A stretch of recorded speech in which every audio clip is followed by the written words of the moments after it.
Vamos a continuar. Ahora tenemos al siguiente invitado. Vamos a confirmar la presencia al señor Miguel Ángel Rodríguez Mackey. Señora secretaria técnica, sírvase confirmar la presencia del doctor Miguel Ángel Rodríguez Mackey. Señor presidente, señor Miguel Ángel Rodríguez Mackey se encuentra en la plataforma. Muchas gracias. Invitación al señor Miguel Ángel Rodríguez Mackey para tratar sobre el acuerdo regional sobre el acceso a la información, la participación pública y el acceso a la justicia en asuntos ambientales en América Latina y el Caribe, denominado el Acuerdo de Escazú y sus implicancias para el país. Saludamos la presencia del señor Miguel Ángel Rodríguez Mackey, a quien le agradecemos su paciencia de esperarnos. Hemos tenido ahí una prolongación en el tiempo, pero es importante su predisposición para participar en esta sesión. Le cedemos el uso de las palabras, doctor Rodríguez Mackey. Señor presidente de la Comisión de Relaciones Exteriores del Honorable Congreso de la República y señores miembros, muchas gracias por la generosa invitación que me han formulado para decir mi pensamiento y mi posición jurídica sobre un tema que tiene que ver directamente con el interés nacional.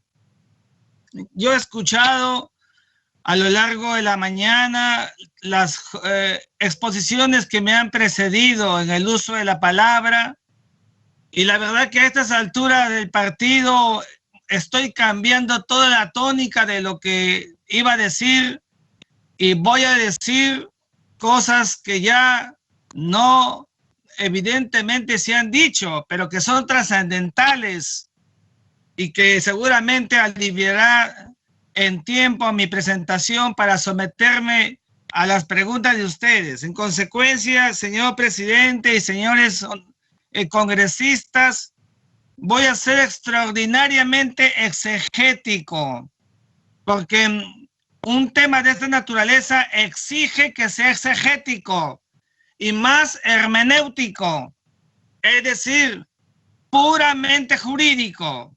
Porque cuando no se ingresa en la tónica del derecho, entonces ahí viene la desvirtuación. Con mucha buena fe, subrayo, con muy buenas ganas, pero una desvirtuación. Entonces, bajo esa premisa, señor presidente, yo quisiera decir en primer lugar que se ha hecho referencia ayer, hoy, etcétera. Yo les he pasado 4 columnas mías en el último mes sobre el acuerdo de Escazú. No voy a repetir nada de lo que dije en esas columnas que ya tienen todos ustedes a la mano. Pero sí he dicho mucho que el principio 10º de la cumbre de Río de Janeiro sobre medio ambiente y desarrollo es un documento básico, fundamental, que debe estar y que por el cual debe ser valorado Escazú. En la ratio legis, en la razón de la ley, el espíritu normativo, a la hora de que estamos valorando jurídicamente Escazú, tengo que ser muy serio en decir a los señores congresistas que la declaración de Río, el punto 10º y toda la declaración de Río no es un instrumento vinculante. Esto es muy importante. Es un documento de referencia, de importante referencia. ¿Y por qué digo esto? Porque en la construcción jurídica los elementos referentes son accesorios, nunca son imperativos para el acto interpretativo de un instrumento. Entonces, la declaración de Río que tengo conmigo y que todos ustedes tienen, como el derecho internacional es plano y la sociedad internacional es plana, son documentos de muy buena voluntad, de las consensuadas en el sistema internacional, pero no tienen carácter imperativo vinculante. En cambio, el instrumento jurídico vinculante por el CELCITUD, el más extraordinario al que ha podido llegar la sociedad humana sobre temas de cambio climático, sobre el medio ambiente en general, sí es el Acuerdo de París. Este es un tratado que, por cierto, el Perú firmó. Quiero decirles que mientras la Declaración de Río de Janeiro y su 10º principio aprobado, que refiere el acceso a la información, la participación en la toma de decisiones y el acceso a la justicia, y que es una referencia, un tratado como el Acuerdo de París, al que nadie se quiere acordar ahora, no dice en ninguna parte nada sobre este espíritu normativo. Solamente el artículo 12 dice a la letra: las partes deberán cooperar en la adopción de las medidas que correspondan para mejorar la educación, la formación, la sensibilización y participación del público. Mire, el público y el acceso público a la información sobre el cambio climático, teniendo presente la importancia de estas medidas. Acceso a la información, hasta allí llegó. Nunca habló un tratado planetario sobre un carácter imperativo de toma de decisiones. Y figúrense ustedes el tamaño de lo que estoy diciendo. Por eso es que nadie quiere tomar como referencia un tratado planetario. Es una tremenda contradicción, señor presidente. En segundo lugar, quiero decir que el principio de soberanía que efectivamente está referido en el artículo 3, inciso I, del Tratado de Escazú, no es una garantía de que tengamos la soberanía plena, porque dice principio, cada parte se guiará por, aunque debió estar al comienzo, está al final, pero dice solamente que se guiará. En consecuencia, su único impacto en el Tratado de Escazú es nominativo. ¿Por qué es nominativo?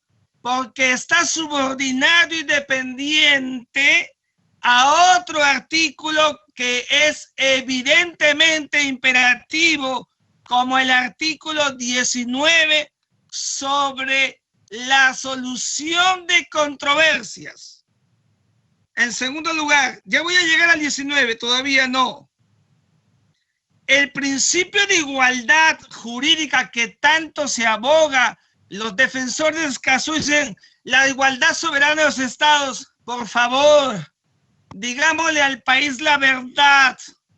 El acuerdo de Escazú no cuestiona y no tiene que ver, no es relevante para efectos de ver el interés nacional si se trata o no de igualdad de estados, porque esa es una verdad sine qua non desde la paz de Westfalia.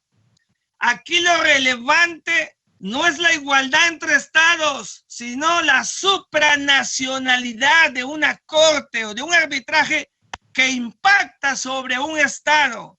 Entonces no nos concentremos en igualdad soberana de estados, que esa no es la discusión de Escazú, sino la supranacionalidad sobre un estado. Ahí está lo relevante, señor presidente. En tercer lugar, se ha referido, por eso estoy cambiando toda la tónica de mi exposición, la doctora que me ha precedido en uso de la palabra, quisiera yo recoger un poco esa participación, porque se ha referido al acuerdo de Aarhus de la Unión Europea, que es cierto que es un acuerdo que data del año 98, totalmente cierto que es un acuerdo prácticamente, el acuerdo de Escazú es una copia fidedigna, les puedo alcanzar el instrumento y se van a sorprender, de Aarhus. Pero Aarhus, que es efectivamente, entró en vigor en el año 2001, solamente hablaba de participación en la información ambiental, de participación pública informativa, y de acceso a la justicia. Nunca habló de toma de decisiones. Como no habló de toma de decisiones y que entró en vigor en el año 2001, recién en el 2005 se levantó una segunda reunión en Kazajistán.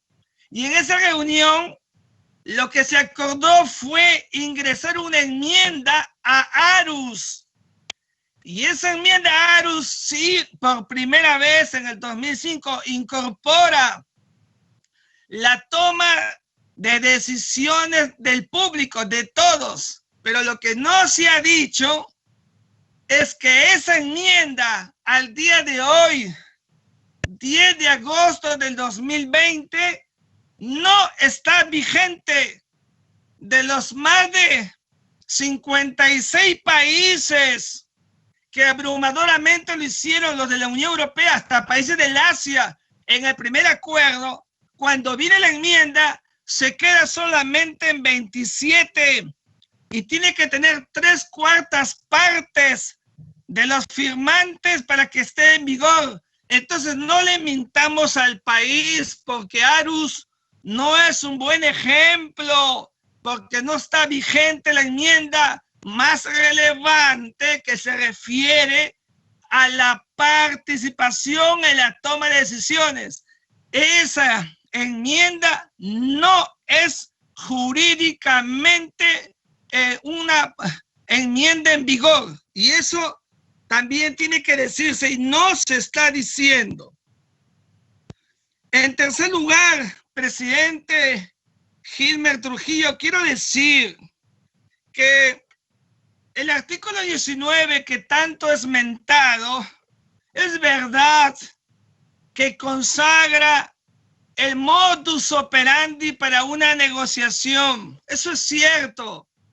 Pero también lo es que el realismo de los que redactaron el instrumento les dijo que, como no se van a poner de acuerdo, entonces el 19.2 se refiere a una solución de una cantada controversia, porque nunca se va a poner de acuerdo el público, las ONG, las comunidades, los gobiernos locales, subregionales y el gobierno central, los privados, no se van a poner de acuerdo. Por tanto, un modus operandi, una controversia para ir a una instancia es lo que continúa, y eso no se dice. Por tanto, y además, para que se someta la controversia a una instancia imperativa, dice el artículo 19,2 que es imperativo y el Estado tiene que aceptarlo de manera obligatoria. Y dice que es la Corte Internacional de Justicia o el arbitraje. Y aquí me quiero detener. Es decir, no hay más salida, la Corte o el arbitraje. Pero en cuanto al arbitraje, presidente, y aquí viene lo grave que no se está diciendo, es que el artículo 19.2 dice que el arbitraje será conforme con los procedimientos de la conferencia de las partes. Señor presidente, la conferencia de las partes no existe todavía, porque la conferencia de las partes solamente va a existir cuando se instale, según el artículo 15 del instrumento. Entonces, según el artículo 15, dice claramente, numeral 4, dice, conferencia de las partes, queda establecida una conferencia de las partes, se celebrarán reuniones.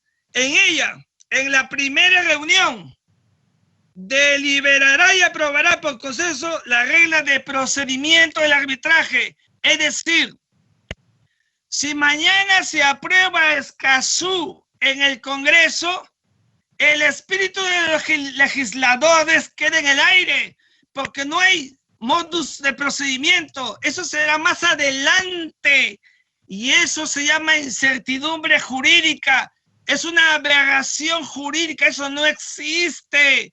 en un tratado, cuando se va a ratificar, tiene que estar prefigurado, preestablecido el modus operandi jurídico, y eso no existe. En cambio, señor presidente, el artículo 16 de Arus, que ya dije que Escazú es una copia de Arus, más bien dice que el arbitraje se da conforme al procedimiento definido en el anexo 2 de este tratado. ¿Se da cuenta? Pegado, amarrado al instrumento, no del futuro. Escazú comete un gravísimo error para una fase procedimental de una controversia que se verá después que el Estado ha ratificado, señor presidente. Eso es un disparate que en el derecho lo llamamos aberración jurídica, que evidentemente contrasta con todos los elementos que yo estoy refiriendo. Pero hay algo más, presidente. Puro derecho, puro exégesis, nada más. El artículo 19.3 de Escazú, de manera clara, dice que las controversias, si acaso no se ponen de acuerdo, entonces será resuelta por la Corte Internacional de Justicia. ¿Quiere decir entonces, presidente, que el arbitraje terminó subordinado en la Corte? O es A, o es B, o es el imperativo final de que sea A. Eso es un contrasentido y está, presidente, en el punto 3 del artículo 19. Si las partes de la controversia han aceptado los dos medios de solución de controversia mencionados en el párrafo 2, la controversia no podrá someterse más que a la Corte Internacional de Justicia. ¿Se da cuenta usted? No, a menos que las partes se acuerden en otra cosa. Y si no la acuerdan, me obligan que sea la Corte Internacional de Justicia. Estoy haciendo, presidente, un puro análisis jurídico y rápido, porque la idea es que ustedes, en verdad, pues pudieran formularme sus ilustradas preguntas, como estamos diciendo en esta tarde ante el honorable Congreso de la Patria. En tercer lugar o cuarto, yo quiero decir sobre esto que se ha referido a que si los particulares pueden o no pueden ir a la Corte Internacional de Justicia, si es un privado, una ONG que imputa al Estado. Ya sabemos que el artículo 34 del Estatuto de la Corte Internacional de Justicia, que lo hemos trabajado todo, cuando trabajamos en mucho el tema de la Corte Internacional de Justicia en la delimitación marítima con Chile, conocemos muy bien el Estatuto de la Corte, presidente.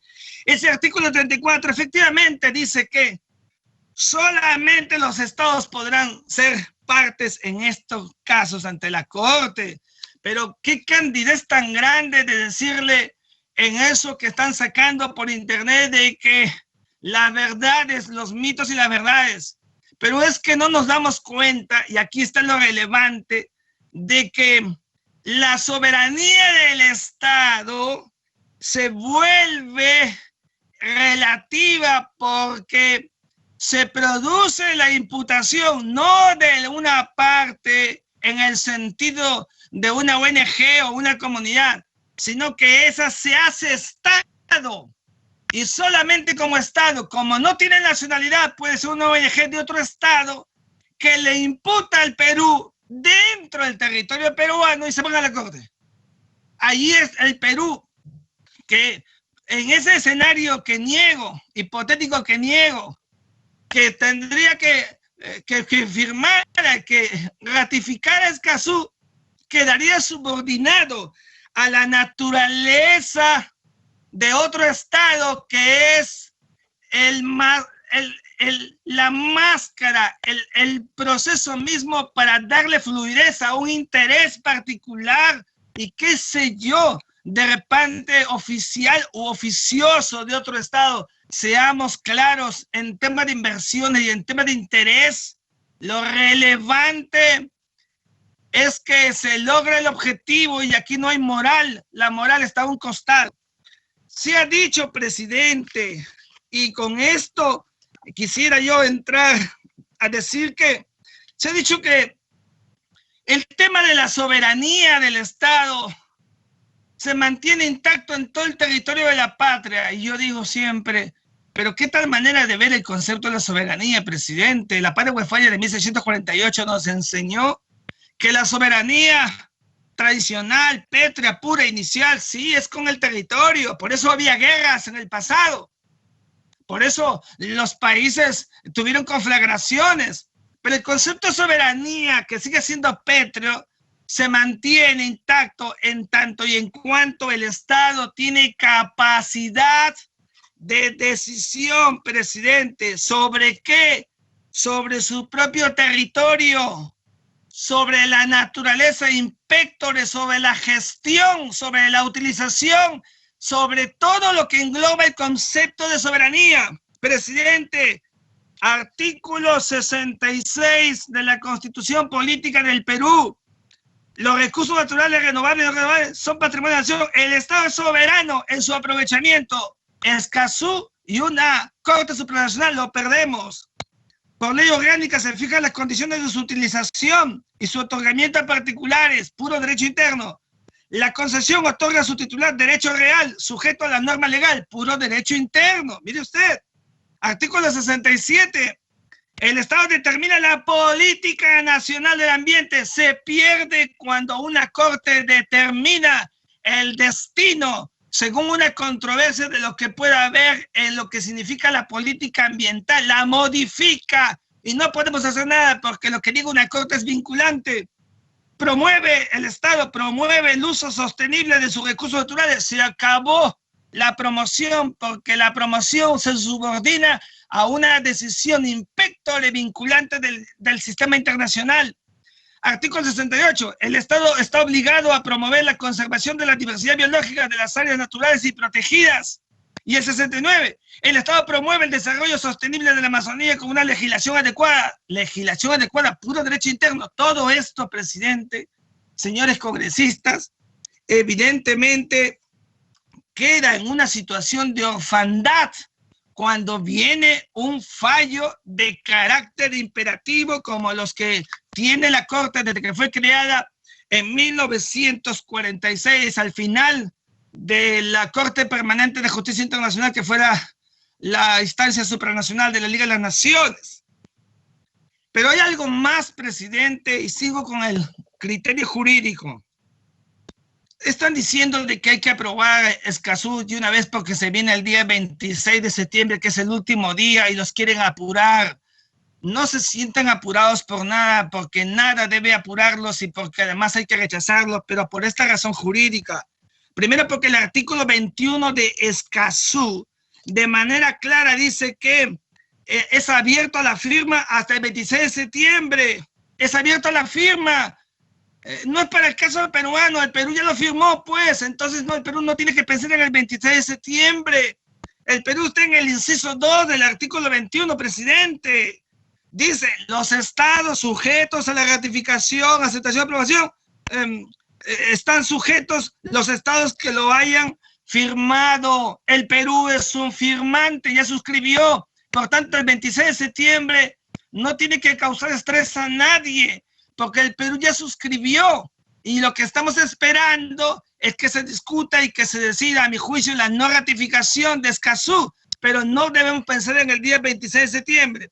En cambio, si hasta el 26 de septiembre, presidente, ningún país más lo ha firmado, por ejemplo, es el caso de Chile o de Colombia, ejemplo, y el día 28, 27 de septiembre deciden firmarlo, ya no se llama firma, presidente, se llama adhesión.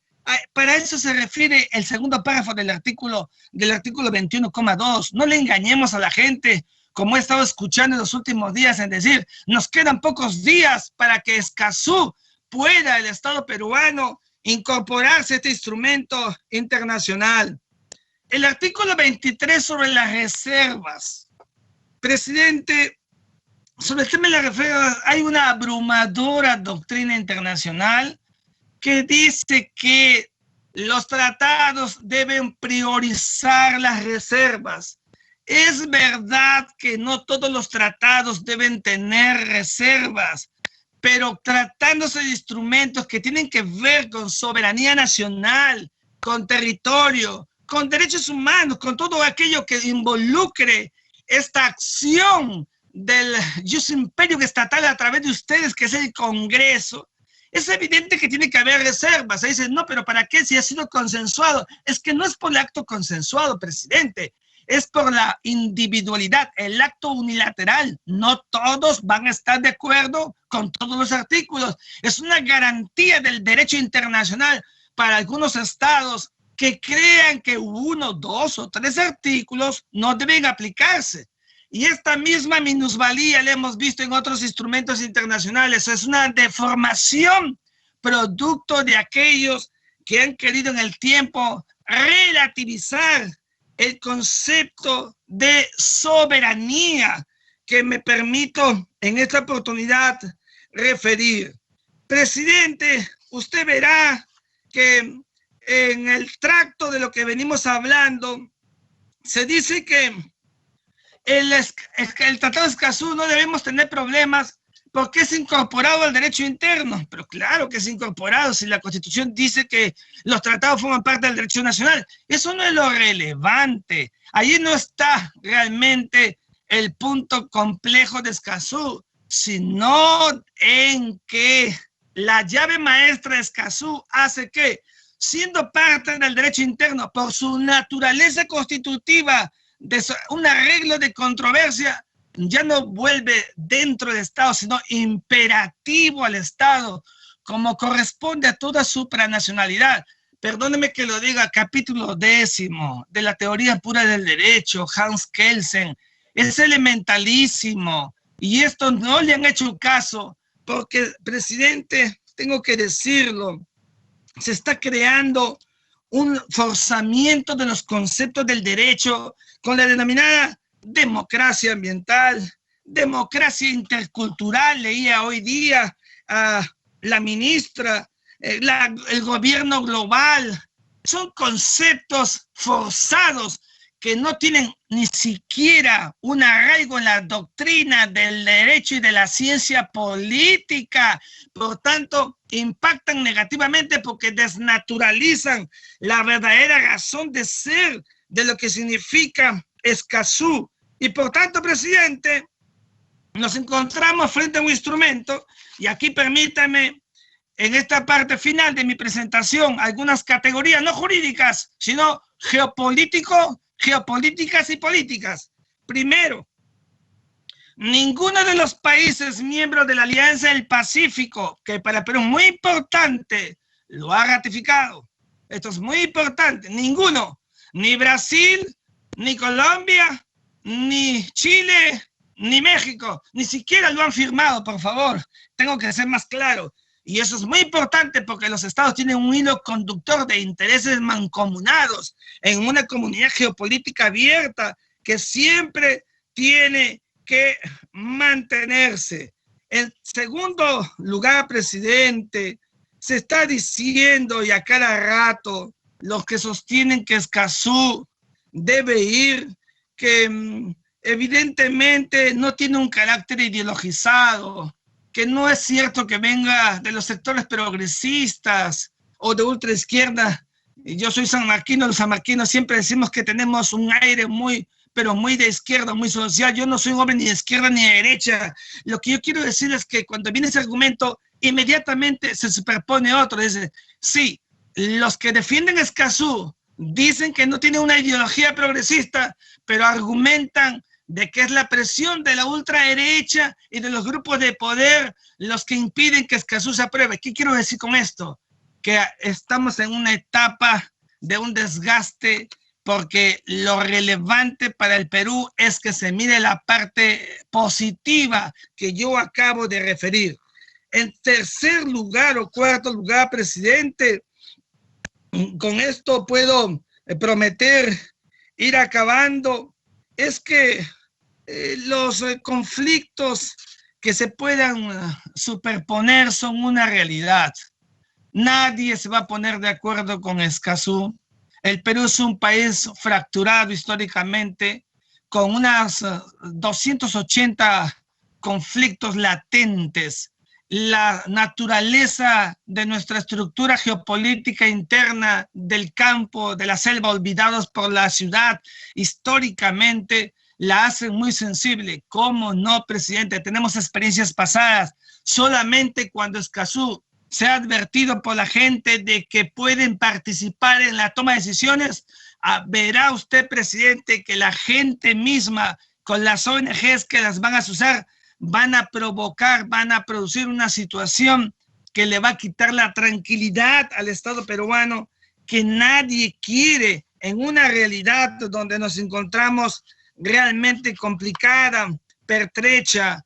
A mi juicio, lo que hemos visto a través de este proceso de Escazú es una relativización del concepto de soberanía. La soberanía es absoluta, presidente. Es absoluta porque es jus territoriale, porque es jus puniendi, porque es jus poenale, porque es jus potestas, todos los derechos que engloba. Si eso se pierde por la naturaleza misma de una imposición de una corte, esto es categórico, incontrastable. La más simple ratio de explicación exegética lo conoce y lo censura, entonces se pierde el carácter soberano. No hablen de recorte de territorio, sino de recorte de la capacidad. Nadie puede negar que una corte, cuando toma una decisión, le resta capacidad. Si la Corte de La Haya hubiera determinado otro escenario para el Perú durante el juicio con Chile, nos evidentemente hubiera no gustado y tendríamos que haberlo acatado porque nos recorta, porque eso es un acto consensuado. Así funciona el sistema internacional, presidente, y como los que me han precedido en el uso de la palabra han dicho grandes cosas e importantes, yo solamente quiero decir, presidente, que el Congreso de la República tiene a estas alturas del partido una enorme responsabilidad. La responsabilidad inicial que yo planteaba era que el Congreso, que el Ejecutivo retirara a Escazú del Congreso como se retiraron las convenciones de Lima de 1993, que no estuvieron de acuerdo con, ni fueron compatibles con el artículo 5 del Tratado de 1929 y no pasó nada.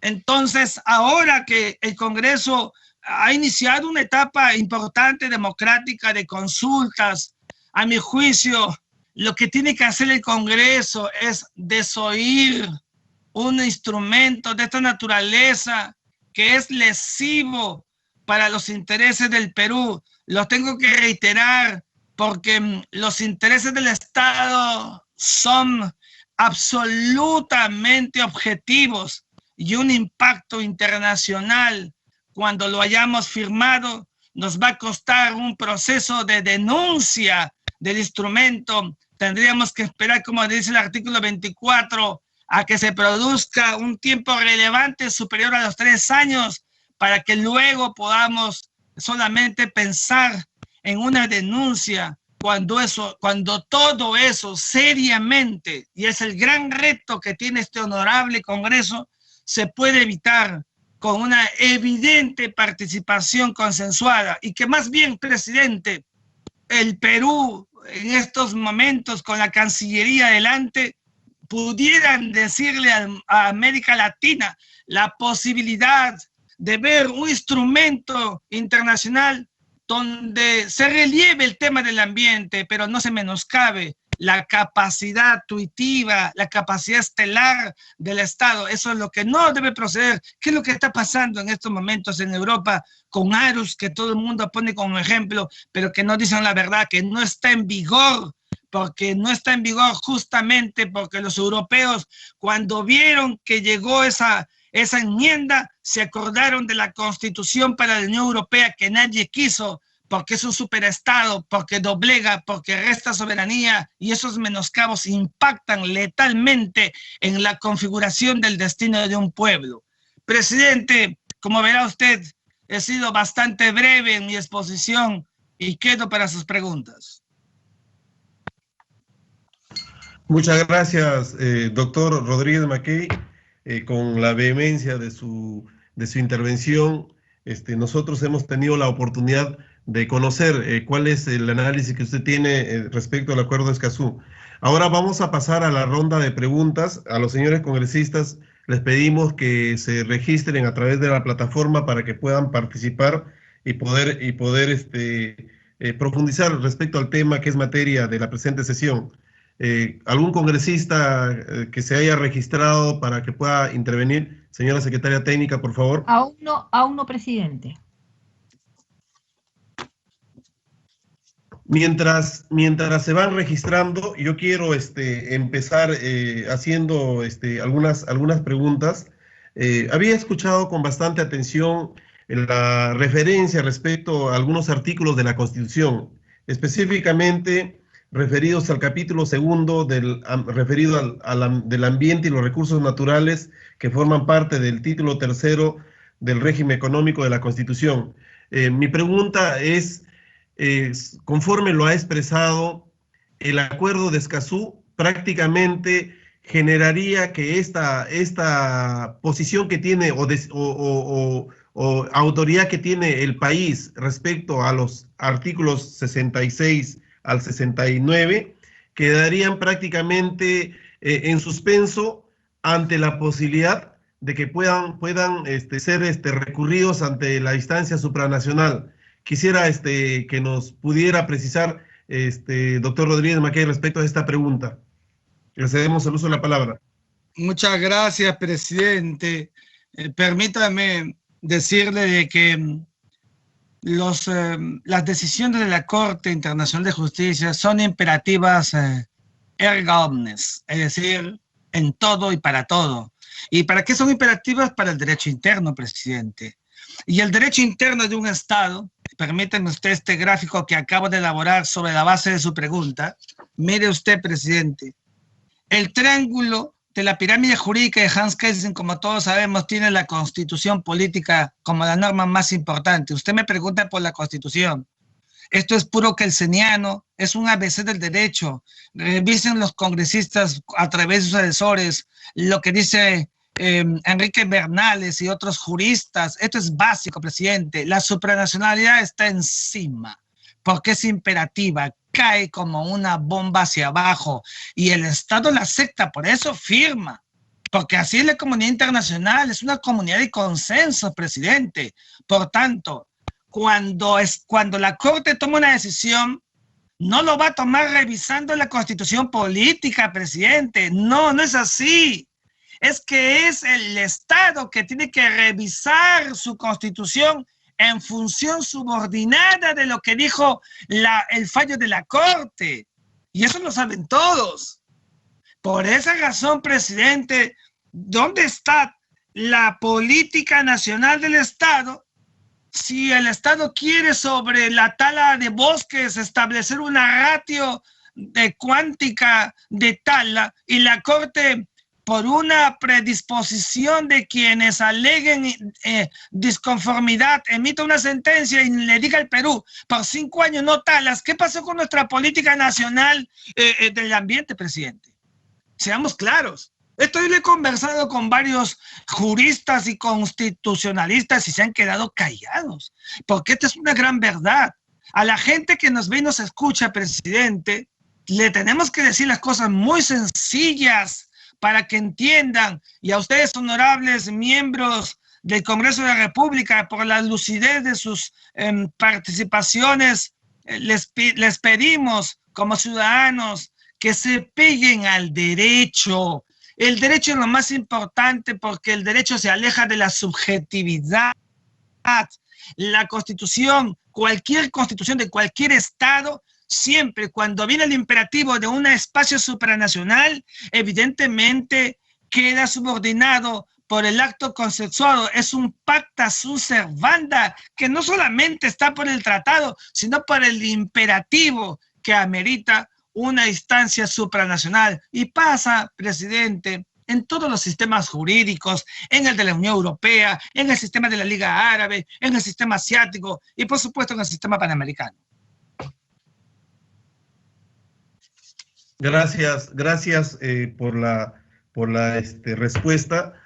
Cuando usted hacía referencia a que en en el acuerdo no se permite hacer reservas. Mi pregunta es, si se ha identificado algunas contradicciones en los articulados que usted ha detallado, inclusive el no permitir reservas impediría que se pudiera salvar el acuerdo si es que se quisiera de alguna manera ratificarlos. ¿Cuáles son sus pareceres al respecto, doctor Rodríguez Mackey? Presidente, cuando no existe posibilidad de sostener la reserva, ¿qué busca, presidente? Mire, la reserva es para dos cosas. Para que el Estado, normalmente los estados mínimos, en el sentido de que los que no están en la dinámica de la mayoría, para ellos es la reserva.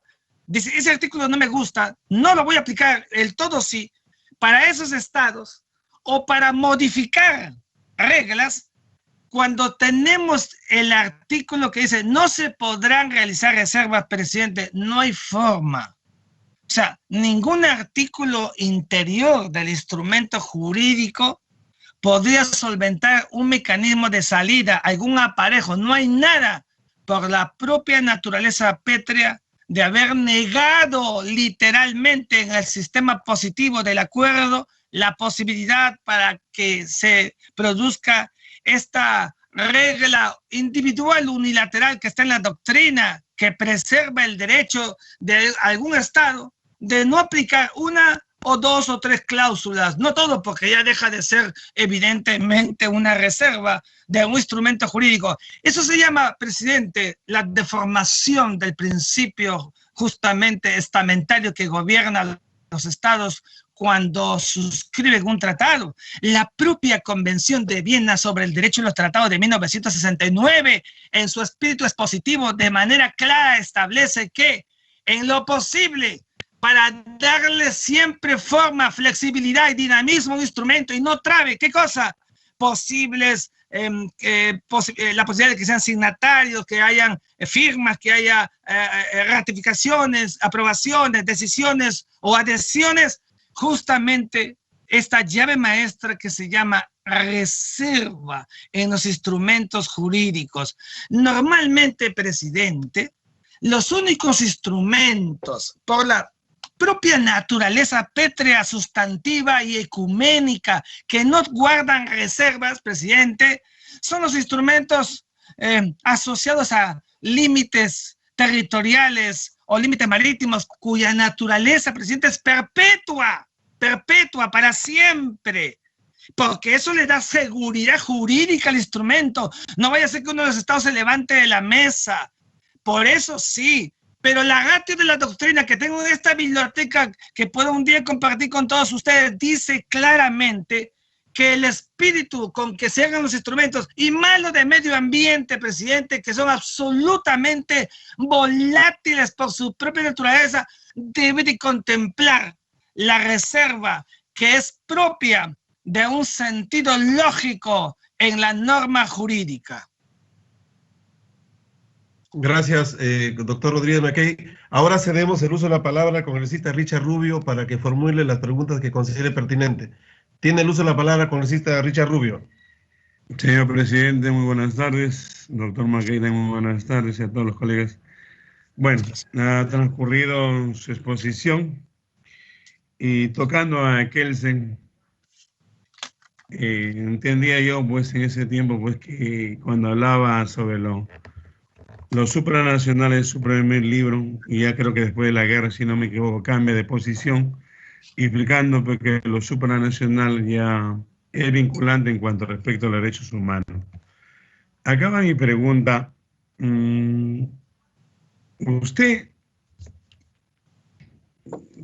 ¿Cree usted que contamos verdaderamente con una institucionalidad que nos lleve a concluir que existe una justicia ambiental en el Perú? El otro, ¿encuentra usted algo así, cómo le podría explicar? Por ejemplo, el caso de Espinar, un ejemplo más práctico, le digo yo, en cuanto afecta la biodiversidad, de los pobladores, de la comunidad, en este caso comunidad andina. Se mueve a un grupo de seres, en este caso comuneros, se le entrega otro terreno, pero que no es lo mismo. No es su ambiente, todo cambia todo totalmente. Simplemente para darle a una empresa extractiva. ¿Cómo puede ejercer su derecho si ha sido ya vulnerado? Y encima sabemos muy bien que la información en estas comunidades pues no tiene la facilidad. De repente son quechohablantes, no son como nosotros el español que está en todo. Entonces, ¿no le vería bien que este acuerdo de Escazú pues favorecería en algo? ¿O simplemente, como dice, no hay nada que se pueda salvar de este acuerdo? Y si afecta a la soberanía, la capacidad del Estado para decidir, entiendo que en cuanto a derechos fundamentales y derechos humanos, siempre el individuo busca, a veces, si no está conforme, dentro de lo nacional, busca a la justicia, en este caso a la Corte Interamericana, y así sucesivamente. Pero lo que ustedes me explican, y escucha a otros, es como que las ONG, al demandar lo que fuera, las cortes internacionales siempre van a favorecer a las ONG y no va a dar un juicio a contrario. Esa es mi pregunta. Gracias, señor presidente. Gracias, congresista Rubio. Le cedemos el uso de la palabra Rodríguez Mackey para que absuelva la consulta. Muchas gracias, presidente. Quiero felicitar al congresista porque su pregunta realmente revela la gran sensibilidad que tiene y que yo realmente comparto. Mire, cuando hemos estado tocando el tema de los defensores ambientales, ¿cómo no? Miren los que han muerto el día de ayer,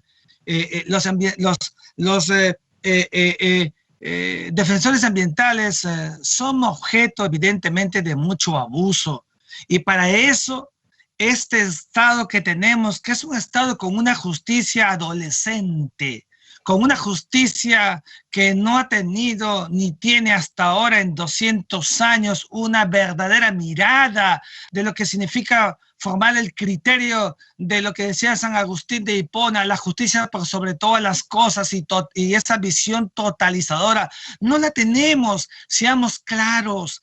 La justicia es de los poderosos, la justicia es de los que tienen evidentemente mayor influencia, pero en ningún caso, presidente, señor congresista, en ningún caso debe ser esa una razón para que se doblegue y se vuelva relativa la soberanía del Estado. Tendremos que necesitar, frente a una extraordinaria pregunta como la que usted hace y la reflexión, políticas judiciales de administración de justicia que no tenemos.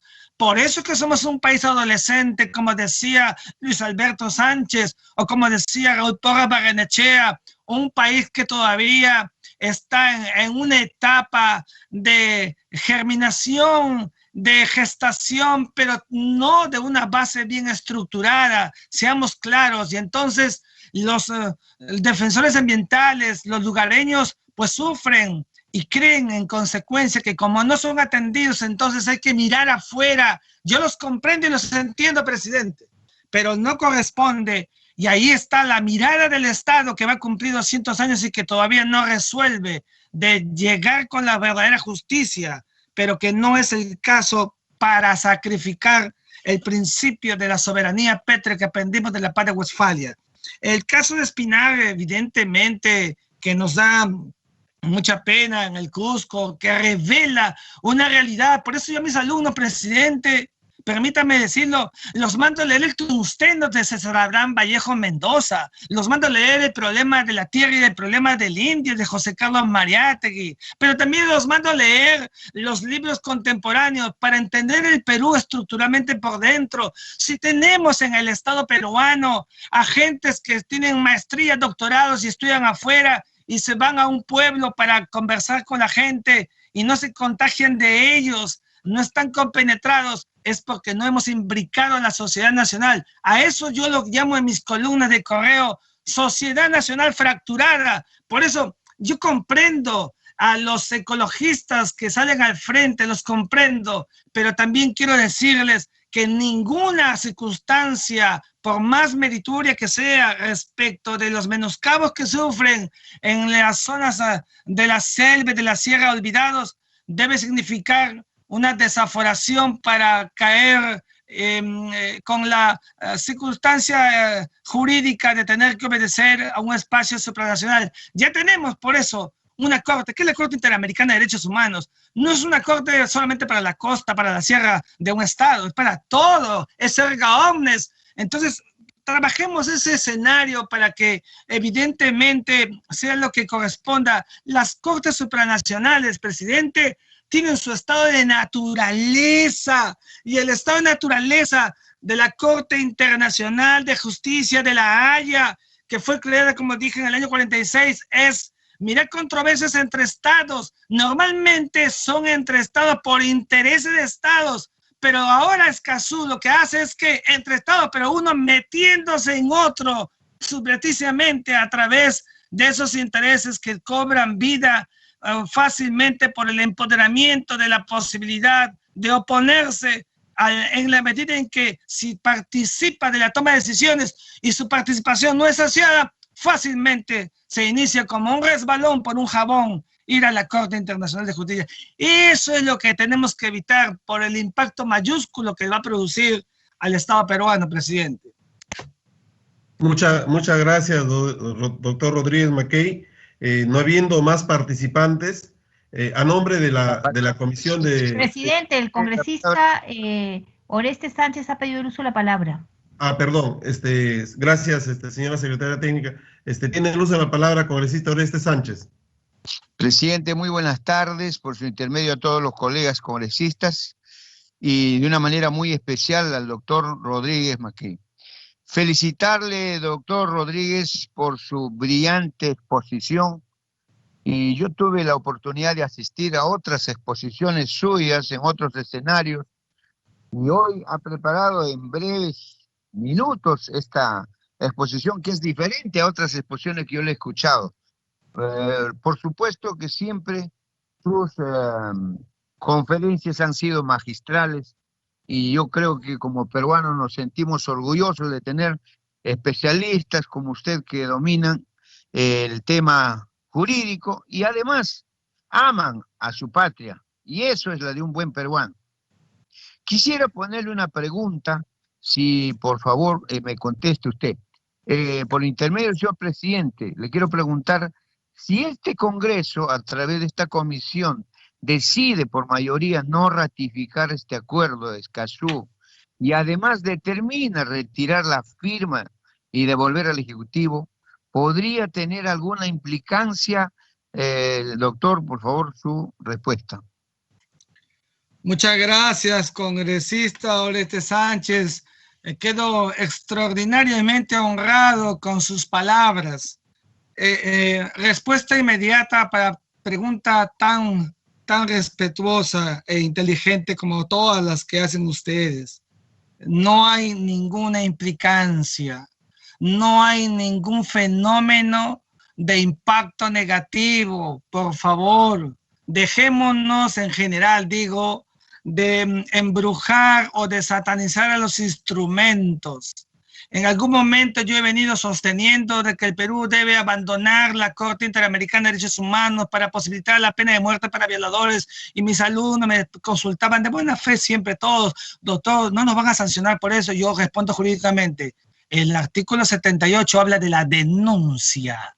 La denuncia es un atributo unilateral que tienen los estados, lo tienen Escazú también, la denuncia. Claro, aquí no hay denuncia de nada porque ni siquiera hemos aprobado ningún instrumento ni ha sido ratificado. Queda realmente como fuera un acto ad referendum, presidente. ¿Qué significa acto ad referendum en el derecho internacional? Significa que fue firmado, que la ministra que lo firmó pasará a la historia y será juzgada por la historia, que vio que una ministra lo hizo, pero seguramente en el olvido, porque como no es relevante jurídicamente, no impacta ni jurídicamente, ni políticamente, ni económicamente, no hay ningún compromiso, no hay ningún amarre, no hay nada en estos momentos, porque fíjese usted, presidente y congresista, un instrumento jurídico de conformidad con la Convención de Viena sobre los Derechos de los Tratados del año 69 tiene 3 partes. Una parte que es la negociación, que es ardua, lógicamente, difícil, compleja. Un segundo que es la suscripción. Y uno tercero que es, evidentemente, la aprobación. La aprobación por el Congreso supone luego la ratificación por el jefe de Estado. En este caso, el más relevante, el que produce efectos jurídicos, no se ha producido. Por eso recordaba el instrumento jurídico de las convenciones de Lima que fueron firmados aquí en Lima por Perú y Chile y que como nunca fueron aprobados por el Congreso ni ratificados por el Ejecutivo, pues se volvieron eso, se esfumaron y no quedaron sino en el pasado. Eso pasará evidentemente, y si el Congreso decide llevar esto a una votación, etcétera, pues mejor todavía, ya que está allí y ya no, con el respeto que ustedes están, no, ya no voy a decir pues que el Ejecutivo lo retire. Ustedes devuélvanlo como corresponde al Ejecutivo para que entre en el abrigo de la senectud de los libros viejos y antiguos e instrumentos que nunca debieron estar, porque eso, tengo que decirlo de esta manera, seguramente, no voy a decir pues, como dije el otro día, que se ha hecho bajo la mesa, no, pero con luces apagadas, y eso no es bueno porque todos tienen que participar erga omnes, y como no hubo eso, entonces hemos salido al frente para decir, como decía en su momento en el siglo XIX, cuando el gran de Paula González Vigil estableció las bases para decirle al mundo entero, Francisco de Paula González Vigil, que el Perú es un país que tiene que mirar ultraactivamente todo su derrotero. Y él dijo en el Congreso, justo en el mismo Congreso en el que estaba Francisco Javier de Luna Pizarro, yo debo acusar y yo acuso. Pues que sepan que no es el doctor Rodríguez Mackey, el pueblo del Perú, y no a los congresistas, sino a los que han promovido Escazú, que si no se realmente asumen una actitud responsable con lo que la historia está mandando, evidentemente vamos a vivir plegados a procesos inciertos. Basta ya, presidente, que hemos soportado, como dice Ronald Bruce en su política exterior del Perú, un proceso histórico con casi el sentido de una tragedia, que no se vuelva a repetir, que en el pleno siglo XXI más bien nos preparemos para superar derroteros como el de la pandemia, en el que en estos momentos el país debe estar mucho más concentrado, y que hoy que tenemos un presidente del Consejo de Ministros militar, el retiro militar, y un ministro de Defensa también militar, pues sea la gran oportunidad de la historia para que el principio de seguridad y defensa nacional quede grabado en los verdaderos pergaminos de un Estado que sabe respetar su soberanía nacional. Muchas gracias por la invitación, presidente y señores congresistas. Gracias a usted, doctor Miguel Ángel Rodríguez Mackey. Agradecemos vuestra participación y como lo ha dicho el congresista Orestes, ha tenido no solamente la paciencia de esperar el turno, dado que han tenido también en la presencia en esta sesión 3 invitados, y además de eso, adecuarse al tema de manera inmediata. Es un gusto para la comisión haber tenido su presencia en la comisión. Y a nombre de todos los integrantes de la Comisión de Relaciones Exteriores, se agradece vuestra participación y gentilmente lo invitamos a retirarse de la plataforma cuando lo considere oportuno. Muchas gracias, doctor Miguel Ángel. Presidente, buenas tardes, gracias. Permiso para retirarme, buenas tardes. Muchas gracias.